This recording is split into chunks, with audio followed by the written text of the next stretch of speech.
تو دین شعبہ بازی کا نام ایک جو ہمارے ملک میں اللہ رسول کا اتنا تعارف نہیں ہے جتنا ولیوں کا تعارف ہے. ولیوں کا تعارف کرنا، ان کی زندگی پڑھنا ہمارے ایمان کا حصہ ہے، لیکن ہم ہندی معاشرت سے متاثر ہیں.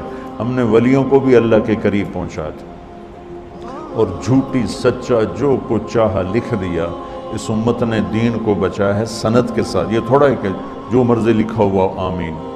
شیخ عبد القادر جیلانی رحمۃ اللہ تبارک و تعالیٰ علیہ پیران پیر ہیں، اس میں کوئی دوسری رائے ہے ہی نہیں کہ وہ ولایت کے مقام میں سب سے اوپر ہیں. اللہ نے ان کو یہ مقام دیا ہے. لیکن ان کے بارے میں جھوٹی باتیں. سلام پھیرتے تھے، جب ادھر منہ کرتے تھے تو ادھر والے علماء بن جاتے تھے، اور ادھر منہ پھیرتے تھے تو ادھر والے حافظ بن جاتے تھے، اور وہ ان پڑھ کہتے ہیں سبحان اللہ. ارے بھائی ایسا نہیں. میرے نبی سے بڑی نظر ہے جیلانی کی. قطب سبحانی، پیران پیر، جتنے ٹائٹل دو تھوڑے ہیں، لیکن میرے نبی کے سامنے تو وہ ایک تنکے کی حیثیت نہیں رکھتے ہیں. ساری ولایت تو بہت چھوٹی چیز ہے. سارے انبیاء اکٹھے ہو جائیں تو میرے نبی کے سامنے کیا ہے؟ کچھ بھی نہیں. تو میرے نبی سلام پھیرتے تو عالم بنا دیتے، ادھر سلام پھیرتے تو حافظ بنا دیتے. آپ نے تو کیا نہیں تو یہ پیران پیر کیسے کر دیا؟ یہ اس قسم کے جھوٹے قصوں نے وہ دین کا حلیہ بگاڑ دیا، دین کی شکل بگاڑ دی. مثال کے طور پہ یعنی آپ اگر ہمارے صوفیاء کی کتابیں اٹھا کے پڑھنا شروع کریں نا، تو آپ کو وہ ایسی ایسی یعنی باتیں اور ان کے اندر ملیں گی کہ آپ کہیں گے یار یہ باتیں مطلب کوئی عقل میں آنے والی نہیں ہے. تذکرۃ الاولیاء کتاب دیوبند بریلوی دونوں چھاپ رہے ہیں، اس میں آپ ذرا بزرگوں کے دعوے سنیں. وہ بندہ کہتا ہے یار یہ کون سی کرامتیں ہیں؟ انہوں نے سورج واپس بلانے ہیں. شاہ شمس نے بلایا سورج نو تے بوٹی پون دیتی ملتان او ملتان جی پونی جانی سگردوچ نہیں ہو سکتی کیونکہ وہ تو سورج آندا نہیں نا. او سر وہ ایکویٹر دے خط استوا دے نزدیک ہے، جڑے بھی شہر ہون گے وہ گرمی ہوئے گی ہوتے. اس طریقے سے وہ لوگ یعنی باتیں کرتے کرتے دنیا سے چلے گئے، کہانیاں کرا کے چلے گئے. اور اکثر آپ نے کئی بزرگوں کے بارے میں سنا ہوگا جی جناب ایک کوئی ان کے پاس ان پڑھ بندہ چلا گیا، جی منو قرآن پڑھا دو. وہ کہتا ہے جی بزرگوں نے کہا جی میرے پیچھے نماز پڑھی.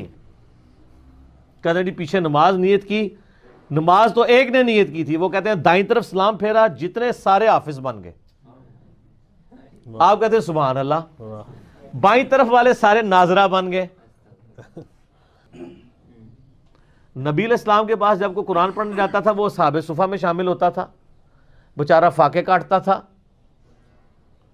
نبی علیہ السلام سے دین سیکھتا تھا، اس شخصیت سے جس کا کام تھا دین پھیلانا. حتیٰ کہ مسند احمد میں اگر آپ دیکھیں تو غزوہ بدر میں کچھ قیدی کافروں کے اس شرط پہ چھوڑے گئے تھے کہ 10 مسلمانوں کو لکھنا پڑھنا سکھا دیں. کافروں سے لکھنا پڑھنا سکھوایا جا رہا ہے. نبی علیہ السلام نے کوئی نگاہ نہیں ماری، مولا علی نے کوئی نگاہ نہیں ماری، ابو بکر نے کوئی نگاہ نہیں ماری.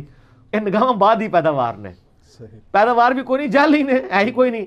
ٹھیک ہے، تو یہ کرامات اور یہ ان کے اوپر وہ چل رہے ہوتے ہیں. بیسیکلی وہ دیومالائی قصے کہانیوں سے دین کو وائلیٹ کرنا چاہ رہے ہوتے ہیں. ڈاکٹرائن کے طور پہ کرامات کو ماننا ضروری ہے کہ کرامت ایگزسٹ کرتی ہے، معجزہ ایگزسٹ کرتا ہے، اس سے تو کسی کو انکار نہیں ہے. ہم کہانیوں کے خلاف ہیں کہ وہ کہانیاں ثابت بھی ہونی چاہیے. آپ پھر ایسی سی کہانیاں کراتے ہیں کہ جن کا پریکٹیکلی پروف کوئی نہیں ہوتا، الٹا اسلام کی دشمنی کا باعث وہ بن جاتی ہیں، تو ان کہانیوں کو تو نہیں ہم مانیں گے. یہ کرامت کسی کے اختیار میں نہیں ہوتی ہے کہ کوئی کر کے دکھا سکے، تا وقت ہے کہ اللہ تعالیٰ کسی معاملے میں کوئی معجزہ تفویض نہ کر دے. جیسا کہ موسیٰ علیہ السلام کو ایک پرماننٹلی معجزہ اٹیچ تھا کہ وہ عصا پھینکتے تھے وہ سانپ بن جاتا تھا، لیکن جب پہلی دفعہ بنا اس وقت موسیٰ علیہ السلام بھی ڈر کے، قرآن پاک میں آتا ہے اس لیے کہ ان کو پتہ ہی نہیں تھا یہ ہو جانا ہے. اس کا مطلب ہے کہ انہوں نے نہیں کیا تھا، خود کیا ہوتا تو اینڈ رزلٹ کا پتہ ہوتا انہیں. یہ تو سر حال ہے معجزوں کا. تو کرامات تو چھوٹی چیز ہے، وہ تو اولیاء اللہ سے ریلیٹڈ ہے.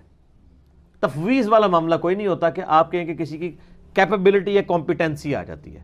اس میں آصف بن برخیہ والا ایک واقعہ، آصف بن برخیہ کا نام تو کسی حدیث کے اندر نہیں آیا، وہ اسرائیلی روایتوں کے اندر ہے، وہ پیش کر دیتے ہیں. اس کی کوئی ڈیٹیل نہیں کہ وہ بندہ کون تھا، فرشتہ تھا، جن تھا، نبی تھا، اور اس کی بنیاد پہ پوری ایک ڈاکٹرائن کھڑی کی ہے میں نے اس حوالے سے بھی تخت بلقیس کے واقعے کو اس میں ڈسکس کیا.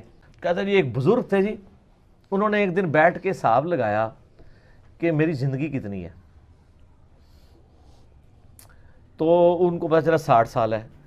وہ کہتے ہیں جی اگر میں نے روزانہ بھی ایک گناہ کیا ہو تو 60 ملٹیپلائڈ بائی 365, یہ تو پتہ نہیں انہوں نے آندہ بھی ایسی کہ نہیں, بل میں اس نے ذہن رکھنا کہ انہوں نے ملٹیپلائی کر لیا ہوئے گا. اچھا کر کے تو وہ انہوں نے کیلکولیٹ کیا تو وہ جناب وہ تو پتہ نہیں کتنے ہزاروں گناہ ان کا, تو میں نے تو کئی دن ایک سے زیادہ بھی کیے ہیں, تو یہ تو لاکھوں گناہ ہے. ایک چیخ ماری اور روح پرواز کر گئی. سبحان اللہ. لیکن یہ پہلے ہوتا تھا. اب لوگ پوچھتے ہیں کہ سر یہ چیخ انہوں نے ماری اور حساب کتاب سارا خود کیا, یہ آپ کو بتایا کس نے کہ یہ ہو گیا تھا؟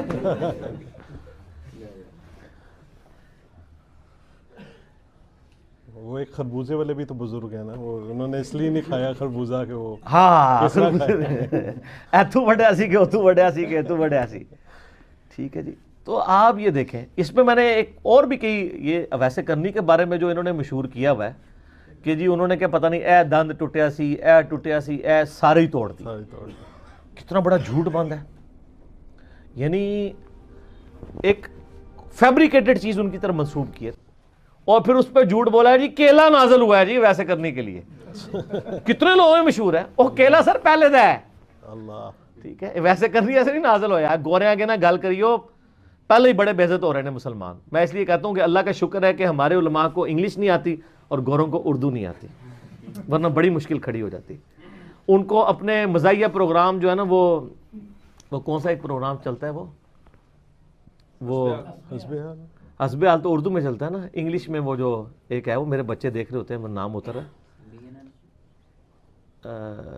وہ جو بغیر یعنی بولے ہوئے ایکٹنگ کرتا ہے, مسٹر بین. مسٹر بین. تو وہ مسٹر بین فیل ہو جانا تھا سر. ہمارے علماء ماشاءاللہ جو کچھ بیان کرتے ہیں نا جی جی, تو یہ آپ کو ہر جگہ مسٹر بیم نظر آنے تھے. لیکن اللہ کا شکر ہے کہ ان کو انگلش نہیں آتی, ان کو اردو نہیں آتی, اس کی وجہ سے اسلام بدنامی سے بچ گیا. ادروائز جو کچھ اور بولا میں کرامات ہوتے. اگلا سوال کرو.